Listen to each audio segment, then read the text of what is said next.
श्री राधे राधे। भक्तों, आप श्रवण कर रहे थे श्री नारद भक्ति सूत्र।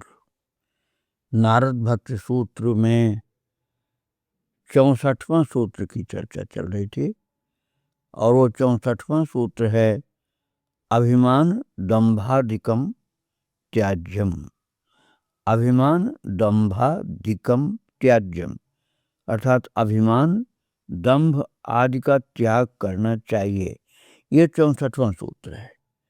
इसके पहले आपने 63वां सूत्र सुना था, स्त्री धन नास्तिक वैरी चरित्रम न श्रवणीयम। अर्थात स्त्री धन नास्तिक वैरी आदि का चरित्र नहीं श्रवण करना चाहिए।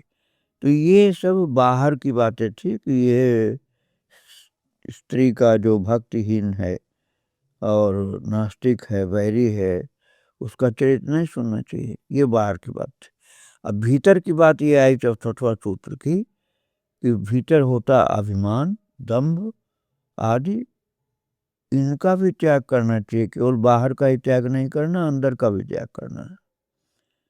तो जैसे किसी ने स्त्री धन नास्तिक वैर चरित्र आदि सुनना छोड़ दिया, न श्रवणीयम, तो वो कहेगा मैं कामिनी कांचन का त्यागी हूँ, परम आस्तिक हूँ, मैं अजात शत्रु हूँ।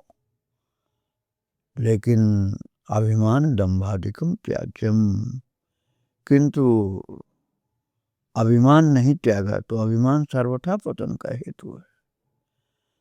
और जिन भी चीजों का अभिमान होता है, जैसे संपत्ति, शक्ति, परिवार, वर्णकुल और योग्यता, विद्या, तो ये कोई भी अभिमान हो वो पतन का हेतु होता है।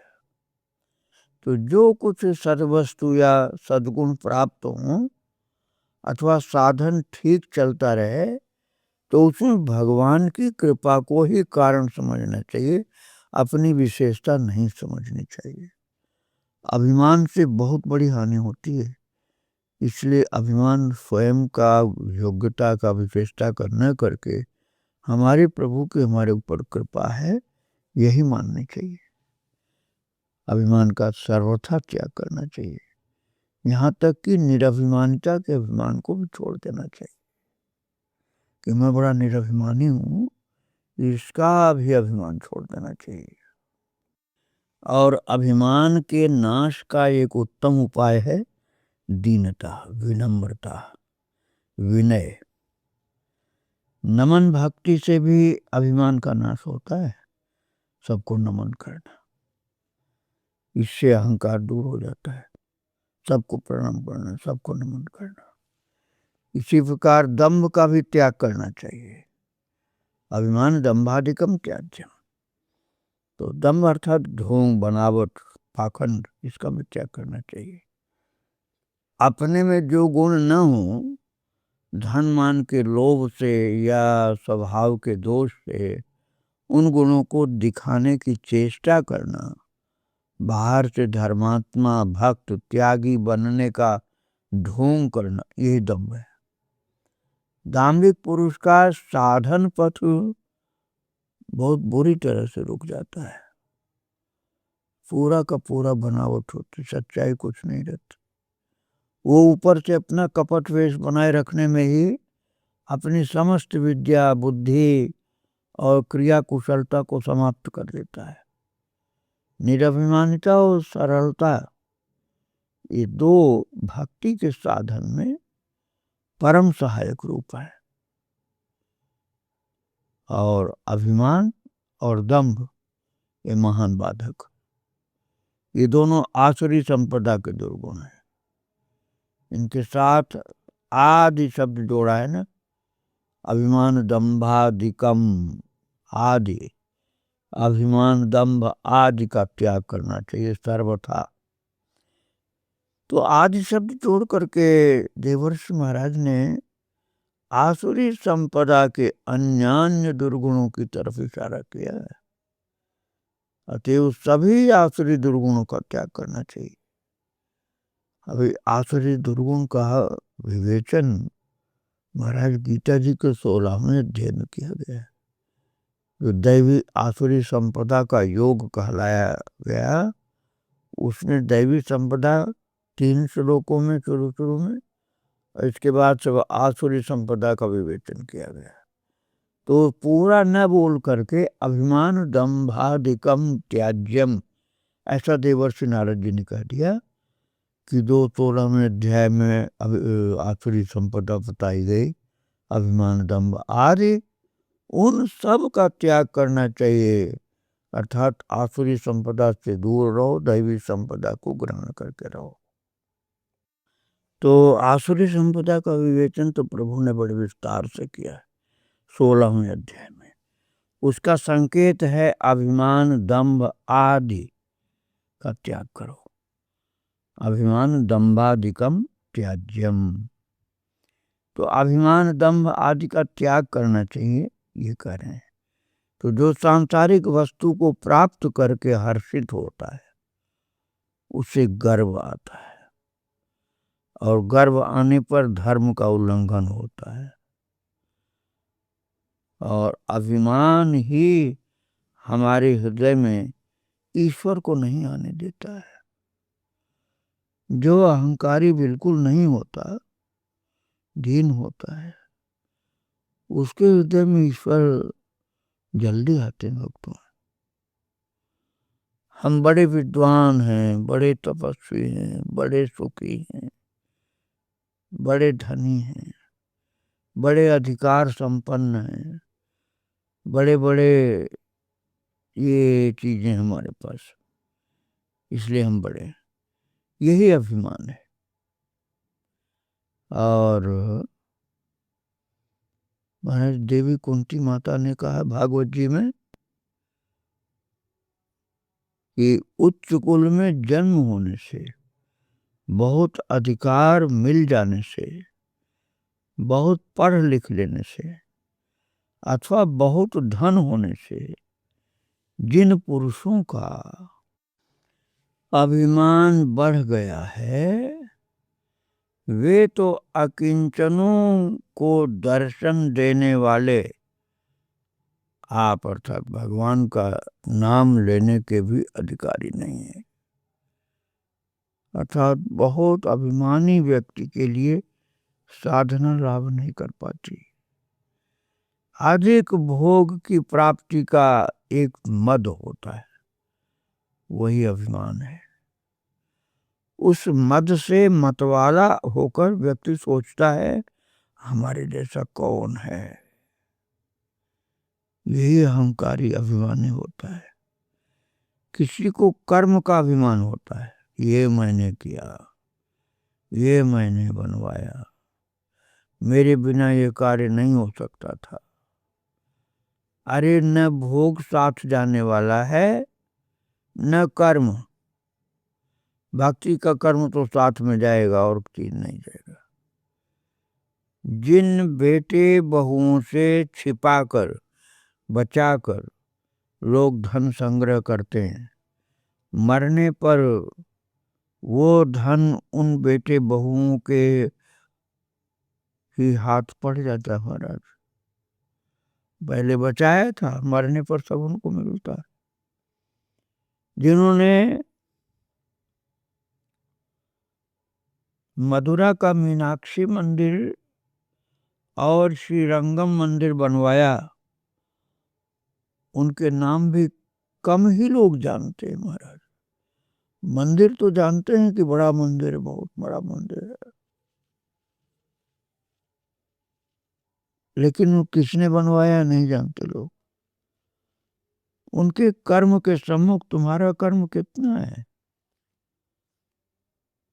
लोगों को विद्या का, त्याग का अभिमान होता है, किंतु जब हम धर्म के ज्ञान के ग्रंथों को देखते हैं, अध्ययन करते हैं, जिनकी एक पंक्ति का खंडन भी बड़े बड़े विद्वान नहीं कर पाते, ऐसे जो ज्ञान के ग्रंथों का अध्ययन करते हैं, तो आज के व्यक्ति का विद्याभिमान उपहास के योग्य लगता है। अभिमान एक घेरा है, एक सीमा है, वो हमको ये वाला बना देता है। ईश्वर घेरे में नहीं आता, अभिमान अपने से भिन्न में तादात्म्य करके होता है। इस प्रकार जब अन्य में तादात्म्य करके हम परिच्छिन्न हो जाते हैं, तब ईश्वर हमसे दूर हो जाता है कि हम तो इतने महान और ये सब हमारे सामने कुछ भी नहीं। तब हमसे प्रभु दूर हो जाते हैं। ये अपने को बड़ा मानता, सबको छोटा मानता। तो चाखा चाहे प्रेम रस, राखा चाहे मान, एक म्यान में दो खड्ग, देखे सुने न कान। चाखा चाहता है भगवत प्रेम का रस, और राखा चाहे मान, और अभिमान भी रखना चाहता है कि हमको लोग बड़ा माने। तो बस एक म्यान में दो खड्ग, देखे सुने न कान। तलवार की एक म्यान में एक ही खड्ग आएगा, दूसरा नहीं। मान चाहते हो तो प्रेम रस नहीं आएगा, और प्रेम रस चाहोगे तो मान को, अभिमान को दूर रखना पड़ेगा। आम के इस प्याले में न ईश्वर आता है न प्रेम आता है। अहम अर्थात अभिमान के प्याले में न ईश्वर आता है न प्रेम आता है। हम बड़े प्रेमी हैं। इस प्रकार प्रेम को अभिमान का आभूषण बनाना चाहोगे तो वो नहीं बनेगा। प्रेम तो अभिमान को गला देने वाला राम रस है। प्रेम जो है वो अभिमान को गला देने वाला बस भगवदी रस है, प्रेम रस है। और अभिमान कड़ा पत्थर है। प्रेम आता ही तब है जब हृदय द्रवित हो। प्रेम के मार्ग में दंभ नहीं चल सकता है। ये तो ईमानदारी का मार्ग है भक्तों। भागवत जी में वर्णन है कि जब प्रभु ने लीला संवरण कर लिया, तब अर्जुन को बहुत पश्चाताप करना पड़ा। और वे कहते थे, मेरा वही गांडीव धनुष है, वही दिव्यास्त्र वाले बाण हैं, वही अग्नि का दिया हुआ नंदी घोष रथ है, वे गंधर्वराज से मिले दिव्य घोड़े हैं, और मैं भी वही महारथी हूं जिसे बड़े बड़े नरेश मस्तक झुकाते थे। किंतु श्री कृष्ण के न होने से क्षण भर में ये सब व्यर्थ, शक्तिहीन हो गए। ठीक उसी तरह जैसे राख में डाली हुई आहुति। और भक्तों, कपट पूर्वक की गई आराधना तथा ऊसर भूमि में बीज का बोना, ये सभी व्यर्थ हो जाते हैं। ठीक ऐसे कन्हैया के बिना मेरा सब कुछ व्यर्थ हो गया, ऐसा अर्जुन ने कहा भक्तों भागवत जी में। पहले स्कंद में वर्णन है।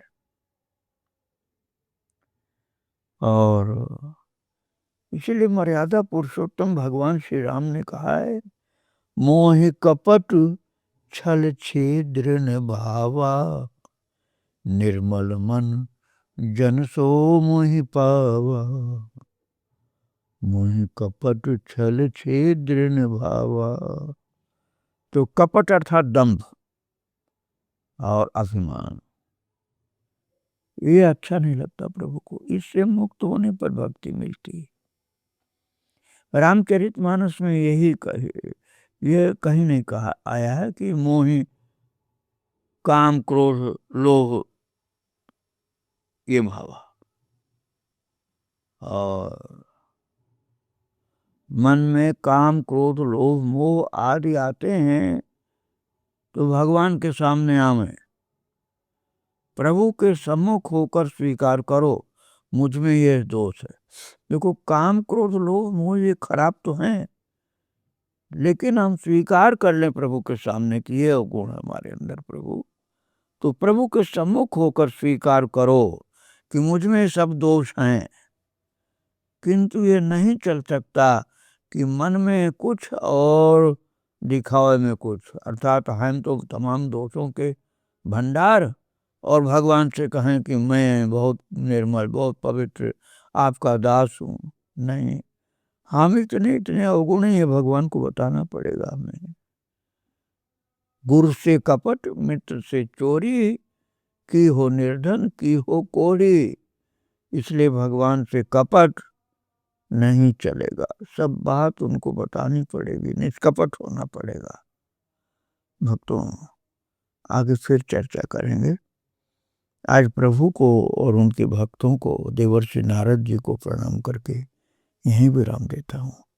श्री राधे राधे, जय जय श्री राधे श्याम, जय जय श्री सीताराम। वृंदावन बिहारी लाल की जय, राधा रानी की जय। श्री राधे राधे, श्री राधे राधे। भक्तों, आप लोग श्रवण कर रहे थे श्री नारद भक्ति सूत्र, और नारद भक्ति सूत्रों में आप 64वां सूत्र श्रवण कर रहे थे।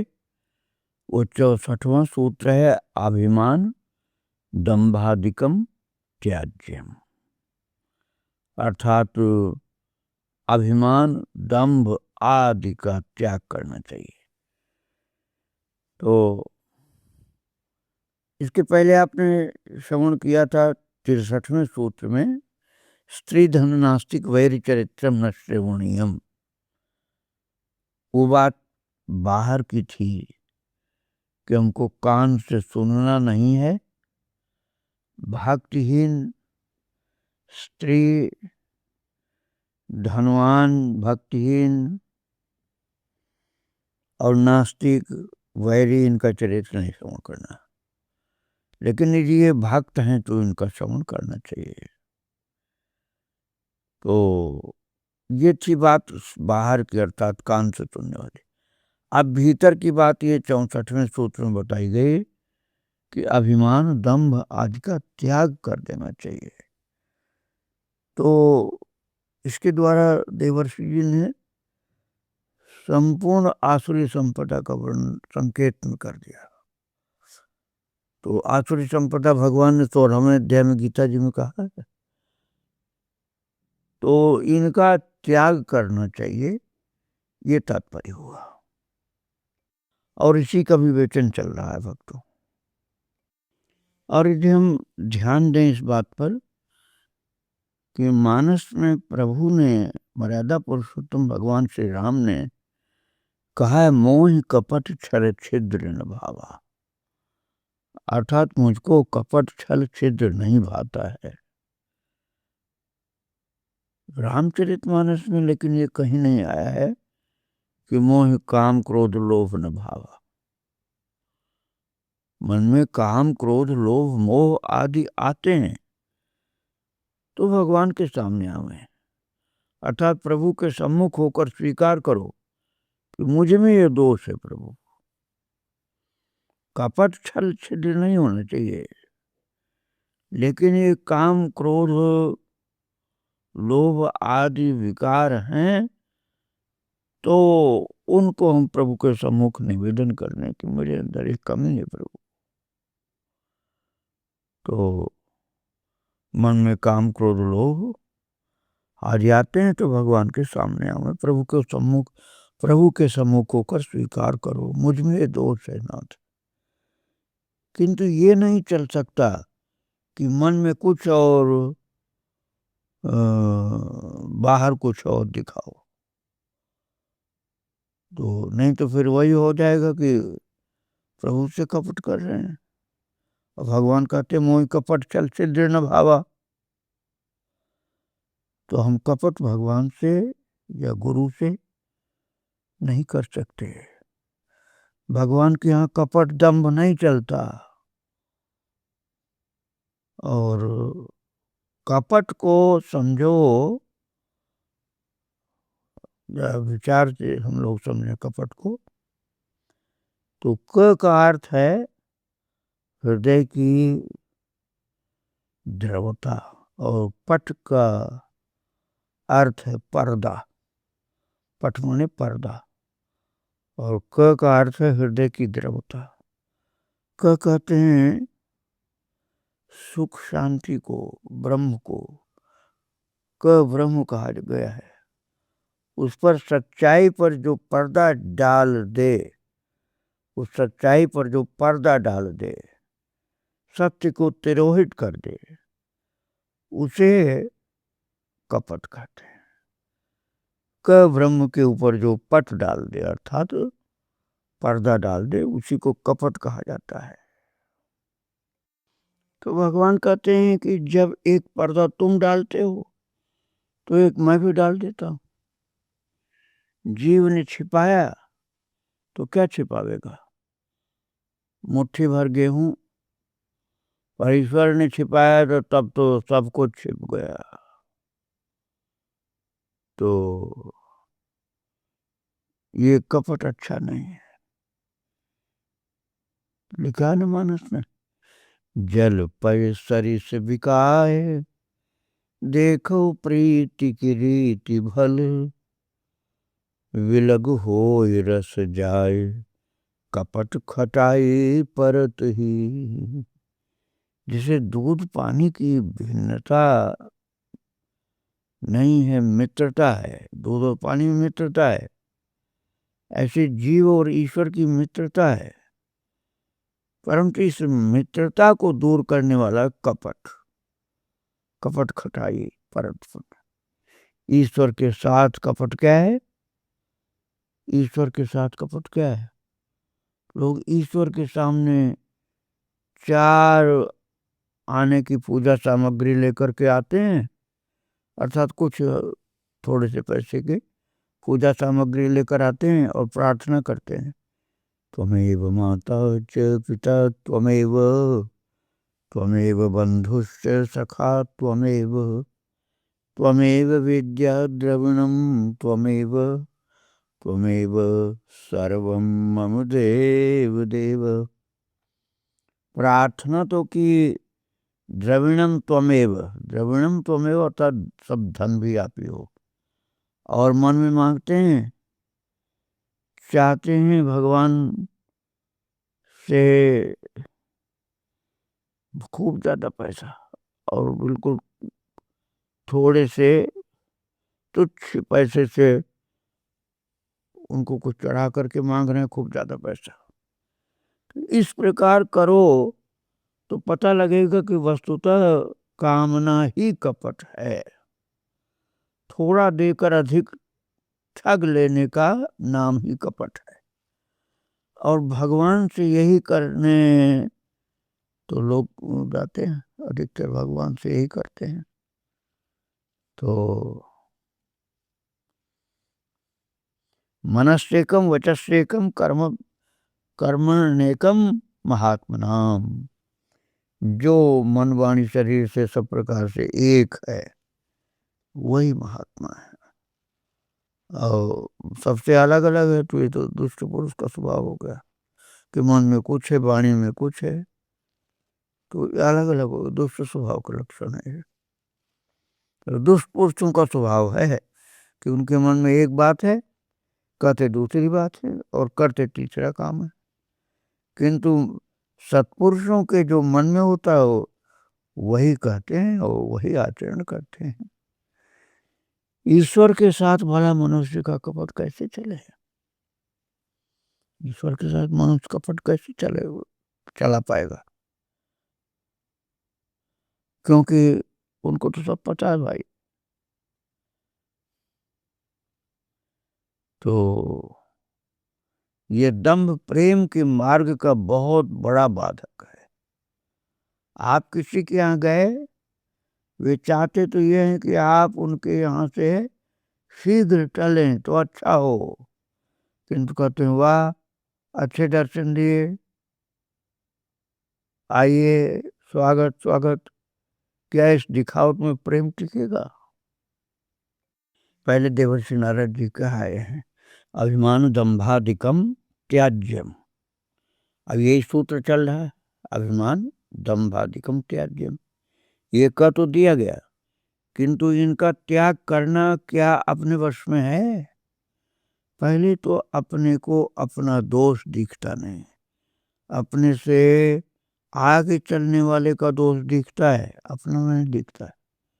धर्म का स्थान वक्षस्थल है और अधर्म पीठ पर रहता है।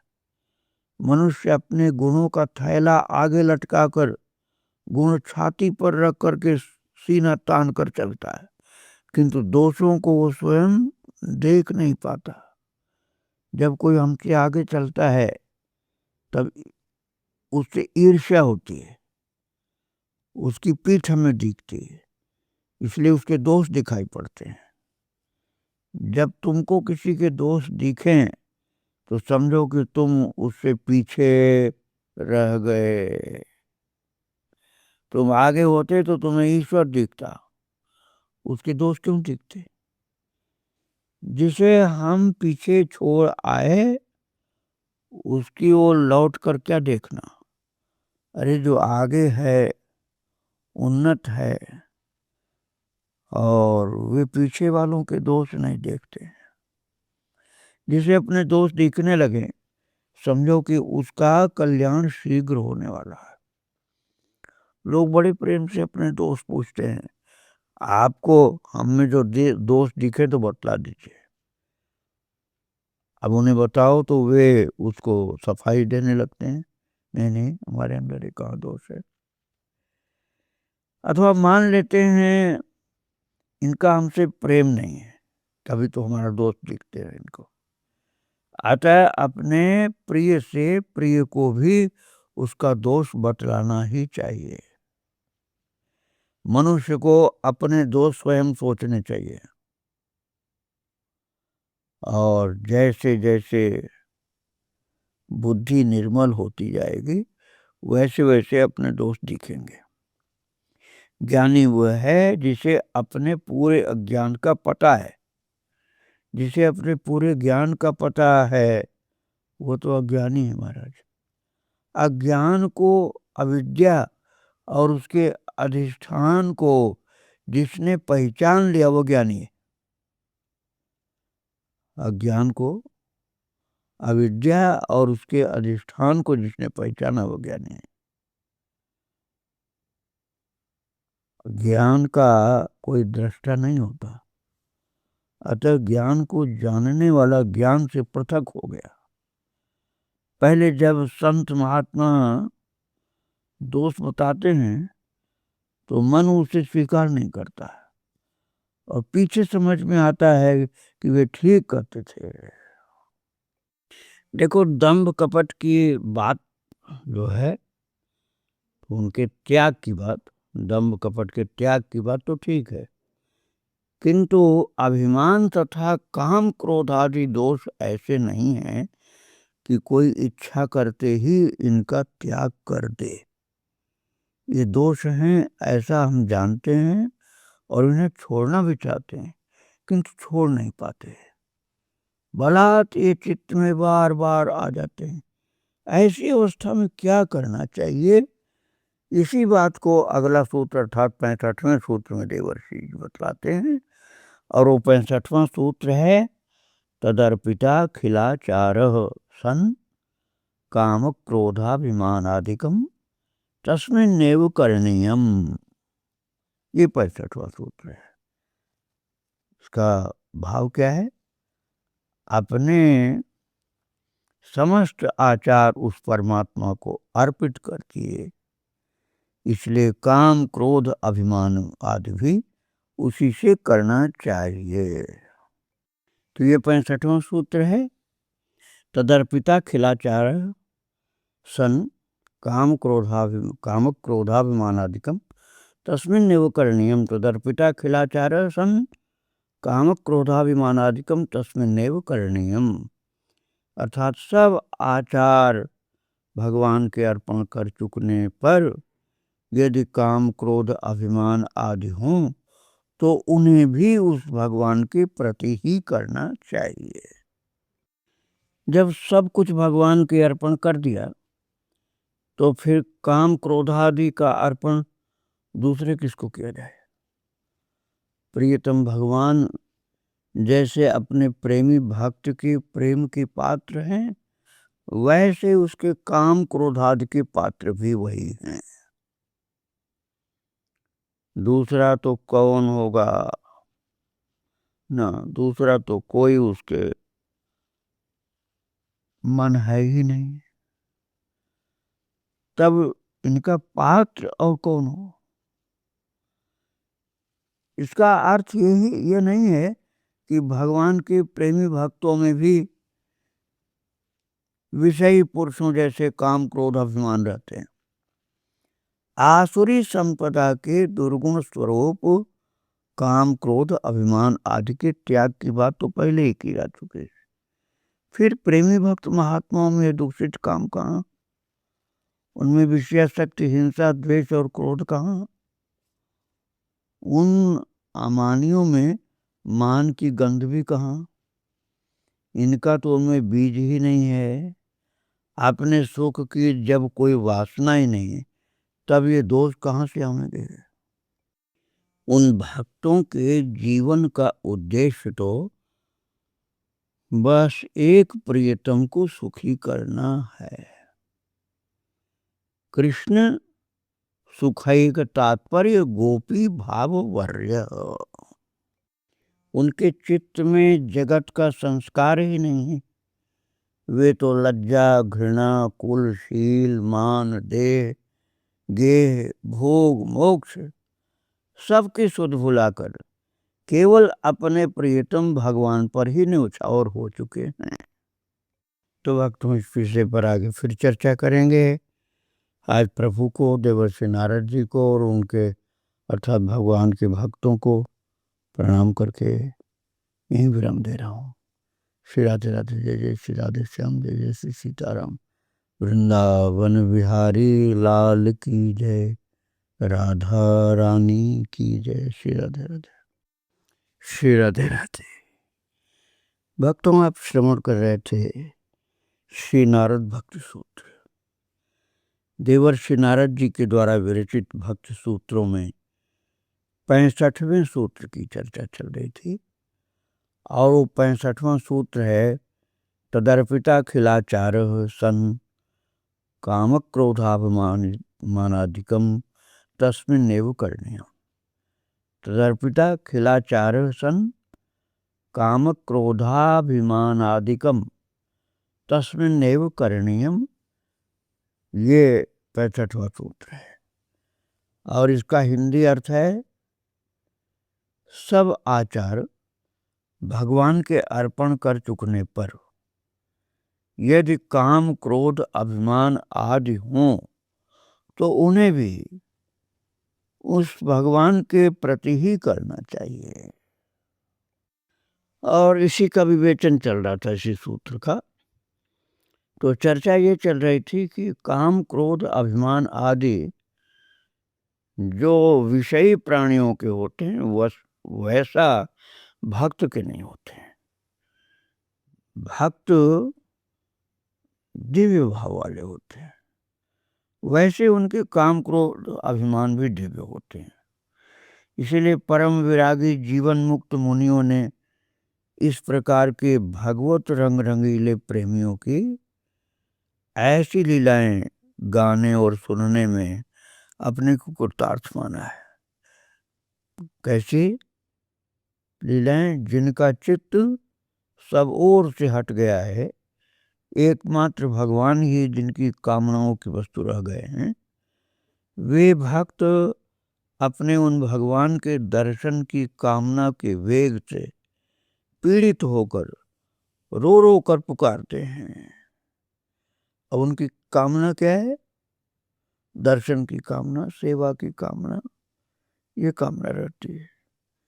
और प्रभु को पुकारते हैं, हे देव हे दयित हे भुवनैक बंधो, हे कृष्ण हे चपल हे करुणैक सिंधो, हे नाथ हे रमण हे नयनाभिराम, हा हा कदानु भवितासि पदम दृशोर में।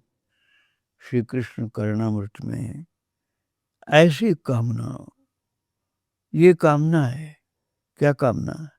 हे देव, हे प्रियतम, हे विश्व के एकमात्र बंधु, हे हमारे मनो को अपनी ओर बरबस खींचने वाले, हे चपल, हे करुणा की एकमात्र सिंधु, हे नाथ, हे रमन, हे नयनाभिराम, हाँ तुम अब कब हमारे दृष्टिगोचर होगे।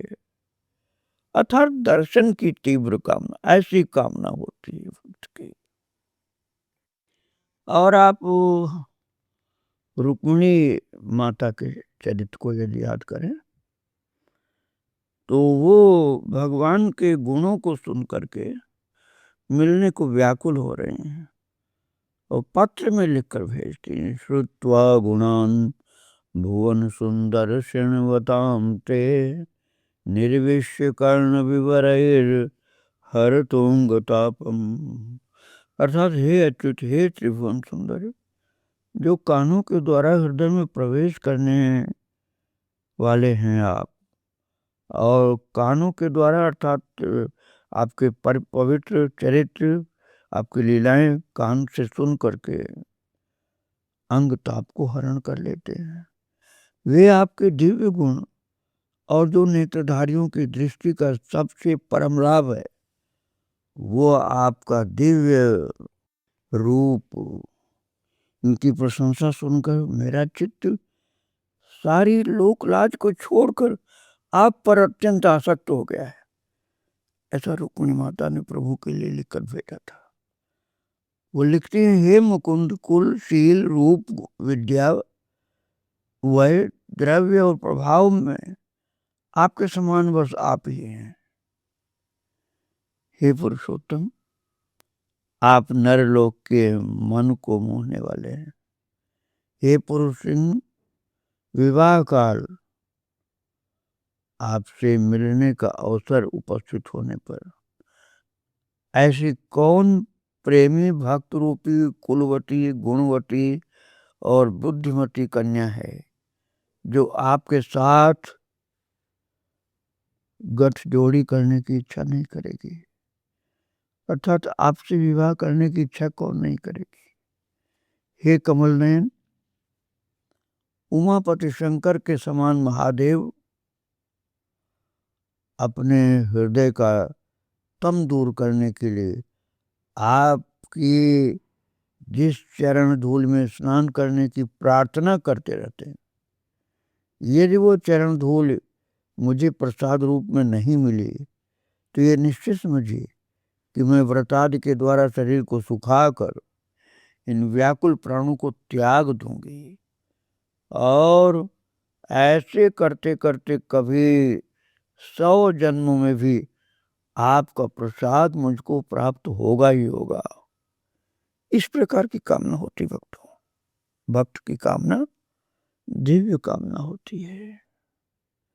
और भगवान श्री कृष्ण की पटरानियां द्रौपदी से कहती हैं, हे साध्वी, हमें पृथ्वी की साम्राज्य, इंद्र के राज्य और भोज्य पद, सिद्धियां, ब्रह्मा के पद, मोक्ष या वैकुंठ की भी इच्छा नहीं है। हम तो केवल यही चाहती हैं कि भगवान श्री कृष्ण की कमला कुछ कुमकुम की सुगंध से युक्त चरण धूल को ही सदा अपने मस्तकों पर लगाते रहे। मुक्ति तो ऐसे भक्तों के चरणों पर लौटा करती है। आदर्श प्रेममयी भक्त शिरोमणि गोपियां प्रियतम भगवान के आंखों से ओझल हो जाने पर विलाप करते हुए कहती हैं, हे यदुकुल शिरोमणि, जो लोग संसार के भय से तुम्हारे चरणों की शरण लेते हैं, तुम्हारे कर सरोज उन्हें अभय देकर उनकी अभिलाषाओं को पूर्ण करते हैं। हे प्रीतम, अपने उन्हीं कर कमलों को जिनसे आपने लक्ष्मी का हाथ पकड़ा है, हमारे सिर पर रखिए। हे ब्रजवासियों के दुखों को हरने वाले वीर, आपकी मंद मधुर मुस्कान भक्तों के गर्व को हरने वाली है। हे सखे, हम आपकी किंकरी हैं, कृपा करके हमें स्वीकार कीजिए और अपना सुंदर मुख कमल हमें दिखाइए।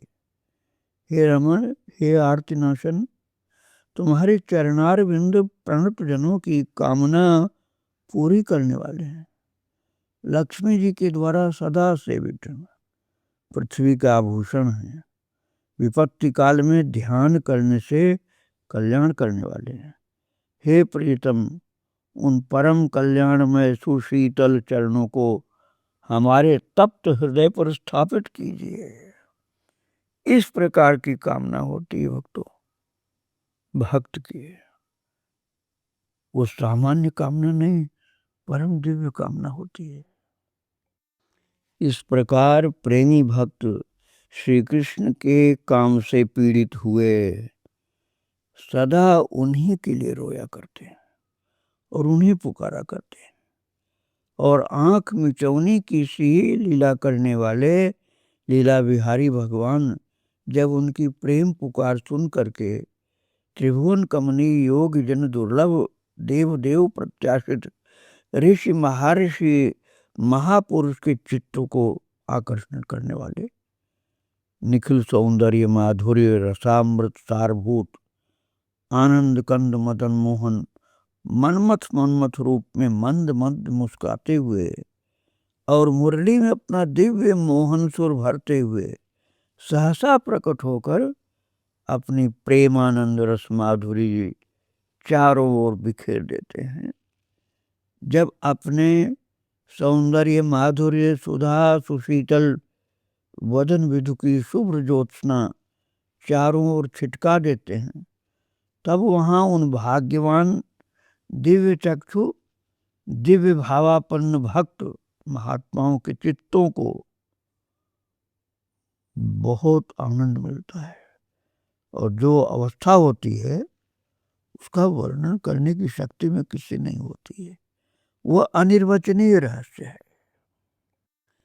उस समय भक्त का अपना सब कुछ उनके चरणों में स्वयं ही न्यौछावर हो जाता है और वो आनंदोल्लास में मत्त होकर सारे जगत की परवाह छोड़कर पुकार उठता है, घर तजों वन तजों नागर नगर तजों वंशी बट तट तजों काहू पे न लजियों देह तजों गे तजों ने कहो कैसे तजों आज राजकाज सब ऐसे साज सजी हो। बावरो भयो है लोक बावरी कहत मोको बावरी कहते मैं काहू न बरजियों कहैया सुनैया तजों बाप और भैया तजों दैया तजों मैया पै कन्हैया नहीं तजियों। ऐसी कामना ऐसी इच्छा होती भक्त की, जीना और मरना तुम्हारे लिए होगा और तुम्हारे ही चरणों में होगा। मेरे हृदय की यही एकमात्र कामना है। जब सब कुछ न्यौछावर हो गया तो फिर मरने के बाद शरीर के पांचों भूत अर्थात पंचभूत शरीर के अलग अलग बिखर कर भी तुम्हारी सेवा करेंगे। कहीं ये पंचभूत जब मुझे छोड़कर अलग हों तब प्रियतम की सेवा से हट न जाएं, इसलिए विह्वल चित्त से भक्त विधाता से प्रार्थना करता है। क्या प्रार्थना करता है? मरिबे डरो न विधि बस पंचभूत करिबास पी बापी मारग मुकुर बीजन अंगन आकाश। पांचों तत्व तो अलग अलग होंगे। हे प्रभु, आप इतना कर दीजिए कि जल का भाग उस कुएं में जाकर मिल जाए जिसके जल को मेरे प्रीतम नहाने और पीने के काम में लेते हो। अग्नि तत्व उस दर्पण में जा मिले जिसमें प्रीतम अपना मुखारविंद देखते हैं। पृथ्वी तत्व उस मार्ग में मिल जाए जिस मार्ग से प्रियतम आते जाते हो। वायु तत्व उस भाग्यवान पंखे में जा मिले जिससे प्रीतम हवा लेते हो, और आकाश तक तो उस आंगन में जाकर मिल जाए जिसमें प्रीतम बैठते हों। और जीव वो तो प्रभु के चरणों से कभी अलग हो ही नहीं सकता। उसको तो वे अपने हृदय में ही छिपा रखेंगे। ये है भक्तों के काम का एक छोटा सा दृश्य या नमूना कर लीजिए। अब उनका क्रोध देखिए कैसा होता है, भक्त का क्रोध। एक दिन श्री कृष्ण की किसी खिंचाने वाली चाल से श्री राधा जी खींच गई। सखी समझाने लगी तो वे क्रोध में भरकर कहने लगी, तो उनका नाम भी मेरे सामने मत ले। उनकी तो बात ही क्या, मैं काले रंग की चीज का भी त्याग कर दूंगी। जीवन भर उनके विरह ताप से जलती रहूंगी, परंतु उनसे मिलूंगी नहीं। मिलो न 300 भूल, अब जौलों जीवन जियो, सहो बिरह को सूल, बरुता की ज्वाला जरूं। मैं अब अपने मन ये ठानी, उनके पंथ पीऊं नहीं पानी। कबहू नैन न अंजन लाऊं, मृगमद भूल न अंग बढ़ाऊं लगाऊं। और सुनो न सवरन अल्पिक बानी, नील जलज परसों नहीं पानी। भक्तों जरा ध्यान देकर देखिए, इस खींच में कितनी रीझ भरी हुई है। एक दिन लीला मैंने भक्त सखाओं के प्रणय कोप का आनंद लूटने के लिए खेल में गड़बड़ मचा करके सखाओं को खिंचा दिया, और सखाओं ने मिलकर निश्चय किया कि इस नटखट को खेल से अलग कर दो। श्याम सुंदर का वियोग तो क्षण भर के लिए भी सहने को उनमें से कोई भी तैयार नहीं था, क्योंकि उसे अलग करते ही प्राण अलग हो जाने की डर है। परंतु ऊपर से बात गांठ करके उन्होंने कहा, कृष्ण तुम खुद ही गड़बड़ मचाते हो और फिर तन कर रूठ जाते हो, हटो यहाँ से, हम तुम्हें अपने साथ नहीं खेलने देंगे। बस जहाँ फटकार मिली कि प्राण धन श्याम सुंदर ढीले पड़ गए और लगे पैरों पड़ने और शपथ खा खा करके क्षमा मांगने। भक्तों अभी इसी दृश्य को अपने हृदय में रखिए, आगे की बात कल सुनाएंगे। आज प्रभु को, देवर्षि नारद जी को और प्रभु के भक्तों को प्रणाम करके यही विराम दे रहा हूँ। श्री राधे राधे, जय जय श्री राधे श्याम, जय जय श्री सीताराम। वृंदावन विहारी लाल की जय, राधा रानी की जय। श्री राधे राधे, श्री राधे राधे। भक्तों आप श्रवण कर रहे थे श्री नारद भक्ति सूत्र, और देवर्षि नारद जी के द्वारा विरचित भक्ति सूत्रों में 65वां सूत्र हम लोग अध्ययन कर रहे थे। और वो 65वां सूत्र है, तदर्पिता खिलाचार सन काम क्रोधाभिमानादिकम तस्मिन्नेव करणीयम। अर्थात अपने समस्त आचार प्रभु को अर्पित कर दिए हैं, इसलिए काम क्रोध अभिमान आदि भी उसी से करना चाहिए। इस सूत्र का विवेचन चल रहा था, और कल आप श्रवण कर रहे थे कि ये काम क्रोध आदि भी जो महान भक्त का होता है भगवान के लिए, बड़ा प्रेम भरा होता है। तो दया ध्यान दे करके इस बात को समझना है कि इस खीज में कितनी रीझ भरी होती है। कहने के लिए आप उसे क्रोध कह सकते हैं, काम कह सकते हैं, लेकिन इस खीज में कितनी रीझ है। एक दिन लीलामय ने भक्त सखाओं के प्रणय कोप का आनंद लूटने के लिए खेल में गड़बड़ मचाकर सखाओं को खिला दिया। सखाओं ने मिलकर निश्चय किया इस नटखट को खेल से अलग कर दो। और श्याम सुंदर का वियोग तो क्षण भर के लिए भी सहने में कौन समर्थ है। कोई तैयार ही नहीं था इसके लिए कि वियोग सहन करें, क्योंकि उसे अलग करते ही तो प्राण अलग हो जाएंगे। परंतु ऊपर से बात बना करके उन्होंने कहा, कृष्ण तुम खुद ही गड़बड़ मचाते हो और फिर तन कर रूठ जाते हो, तो हटो यहाँ से, हम तुम्हें अपने साथ नहीं खेलने देंगे। ये ऊपर के मन से था भक्तों, अंदर से थोड़े था। बस जहाँ फटकार मिली कि श्याम सुंदर ढीले पड़ गए, लगे पैरों पड़ने और शपथ खा खा कर मांगने लगे क्षमा।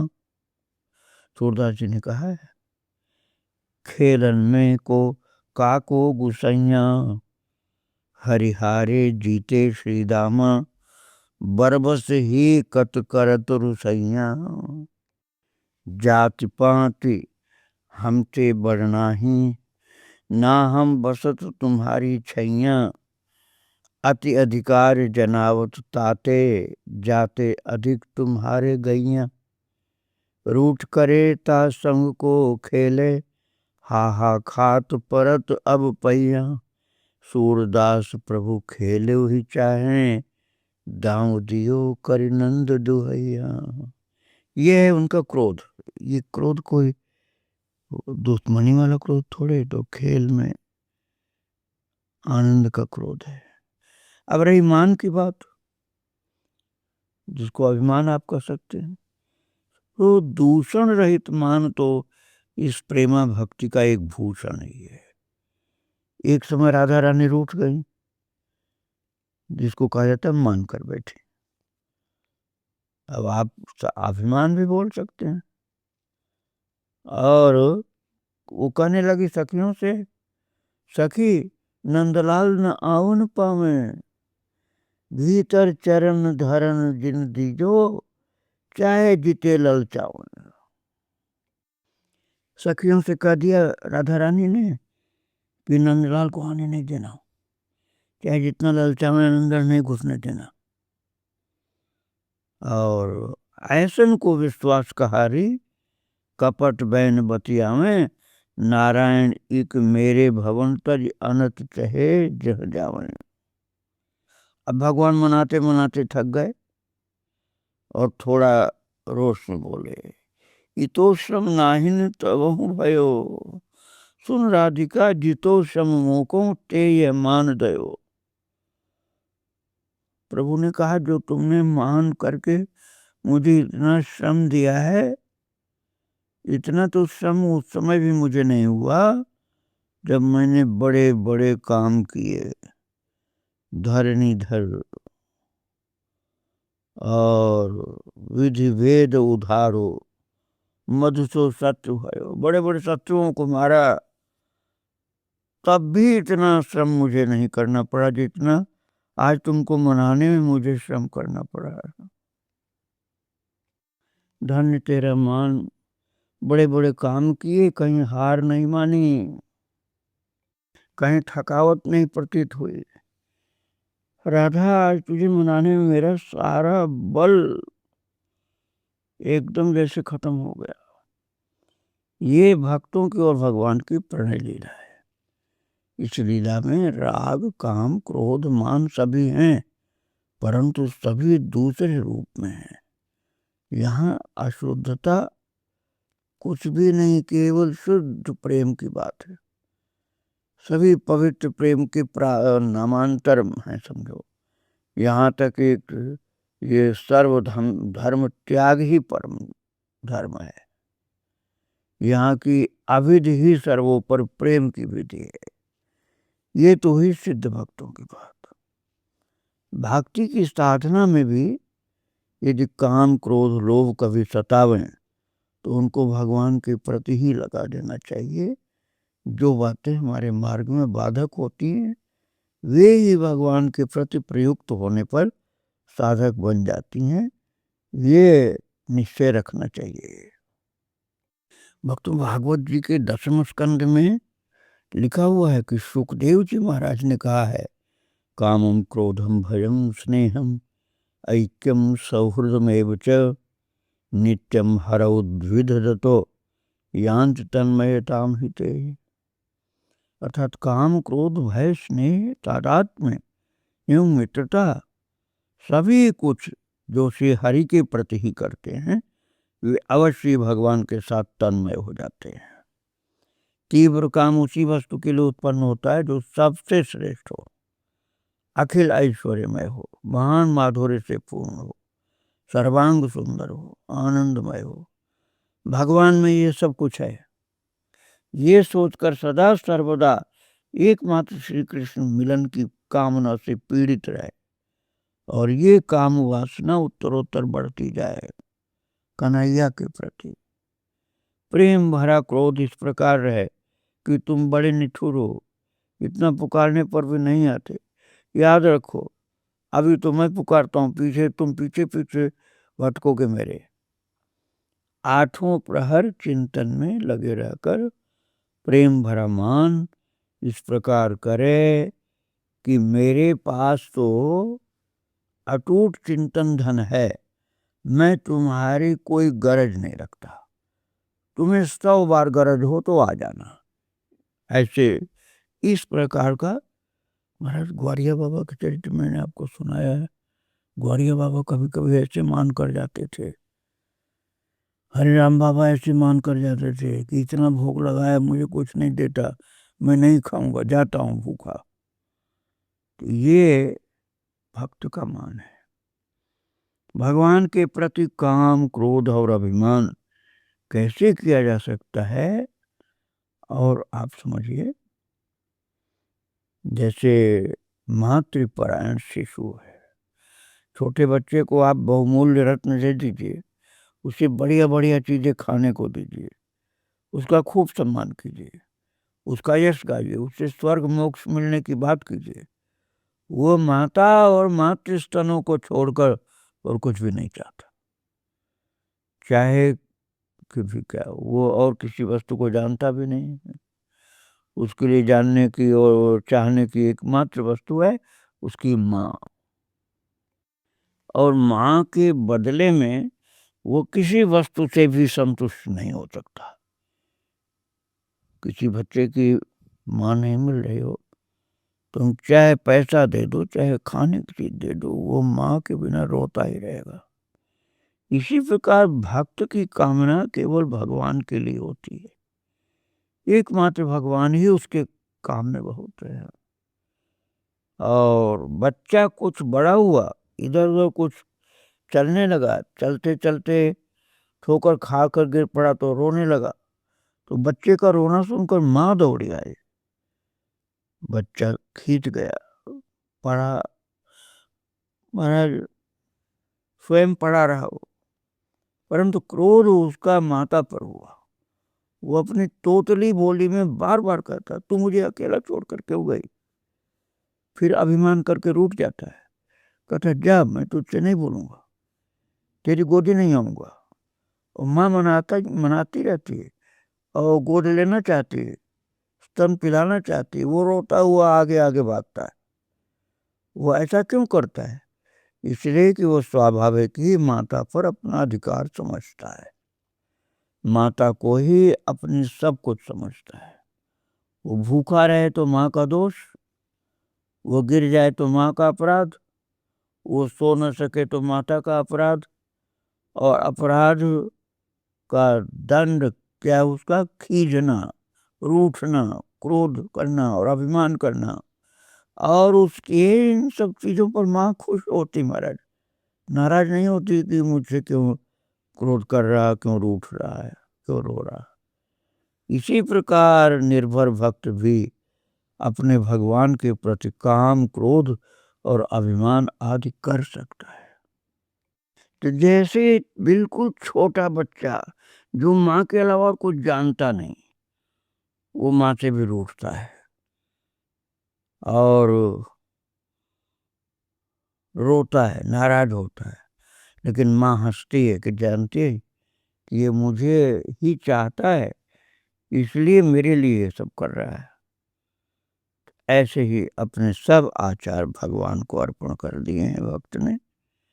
हाथ में जल अक्षत कुछ लेकर मंत्र बोल देने से अर्पण नहीं होता। अरे तुम जो कर्म करते हो, जो प्रत्येक कर्म का कुछ न कुछ जो फल होता है, तुम क्या चाहते हो? वो फल तुम्हें प्राप्त हो? नहीं, यदि भक्त हो तो ईश्वर को प्राप्त होगा। अर्थात यही मन में रहेगा कि हमारे पर कन्हैया को मिले, हमारे लाला को, मेरे जीवन का सब कुछ मेरे लाला को मिले। शौच, स्नान, भोजन, शयन तुम क्यों करते हो? अपने लिए ही करते हो या ईश्वर के लिए? शौच स्नान इसलिए कि शरीर शुद्ध निर्विकार रहेगा तो भजन करेंगे। भोजन इसलिए कि भजन की शक्ति बनी रहे। और नींद इसलिए कि भजन में आलस्य न आवे। इस प्रकार तुम्हारा प्रत्येक कार्य ईश्वर के लिए हो और उसकी अर्थात प्रभु के लिए, उसको प्रभु को सुख देने के लिए, आप समझिए, सुख पहुंचाने के लिए, उसे प्राप्त करने के लिए, उनके प्यार भरे रिश्ते के कारण जब हमारी एक एक वृत्ति भगवान के लिए उठे तब अखिल आचार उसकी समर्पित हो गया। तो तुमने कोई पूजन देवाराधन किया? अरे उस देवता से क्या चाहते हो? चाहना यह है कि वो प्रीतम की सेवा करे। गोपियां ईश्वर से प्रार्थना करती हैं, हमारे नंदनंदन की रक्षा करना। शंकर जी से करें, दुर्गा माता से करें, हमारे नंदनंदन की रक्षा करना। संसार के सब प्रेमी ईश्वर को सेवक बनाकर ही रखते हैं। वे प्रार्थना करते हैं, मुझे ये दो, मेरे बच्चे को स्वस्थ करो। प्रेमी ईश्वर को अपने प्रिय की सेवा में नियुक्त ही करता रहेगा। अर्थात दर्पिता खिला चारों का अर्थ है प्रियतम ईश्वर हो, संसार में कोई प्रियतम न हो। अपने सब आचरण ईश्वर के लिए हो, अपने स्वार्थ के लिए कुछ नहीं है। जो कुछ हो हमारे लाल के लिए, हमारे प्रभु के लिए, हमारे प्रियतम के लिए हो। तो अपने सब आचरण ईश्वर के लिए, तब मन में काम, क्रोध जो भी आएगा, अभिमान आदि जो भी आएगा, वो हमारे ठाकुर जी के लिए, ठाकुर जी से होगा। जैसे बच्चा अपनी माँ से ही सब कुछ कहता है, माँ से लड़ता है, झगड़ता है और माँ को ही चाहता है, दूसरे को चाहता ही नहीं है। तस्मिन् नेव करणीयम, इसलिए नारद जी महाराज सूत्र में कहते हैं। उनका संबंध भी ईश्वर के साथ ही जोड़ो। मन में काम आया तो कबीर साहब की भांति कहो, राम मेरे दूल्हा, मैं राम की दुल्हिया। अर्थात राम मेरे दूल्हा है, मैं उनकी दुल्हन हूँ। आपने उस प्रेमास्पद से कहो, मेरे मन में काम आता है, तुम या तो इसे मिटा दो अथवा मेरे साथ विवाह करो, मुझे अपनी दुल्हन बना लो, मुझे दूसरों से तो विवाह करना ही नहीं है। तो मन में क्रोध आता है तो कहो, भगवान अब तुम्हारी मेरी लड़ाई होगी। भक्तों, अब इस विषय को मैं कल स्पष्ट करूंगा कि भगवान से लड़ाई क्यों भक्त करना चाहता है। आज प्रभु को, देवर्षि नारद जी को और सब प्रभु भक्तों को प्रणाम करके यहीं विराम दे रहा हूँ। श्री राधे राधे, जय जय श्री राधे श्याम, जय जय सीताराम। वृंदावन बिहारी लाल की जय, राधा रानी की जय। श्री राधे राधे।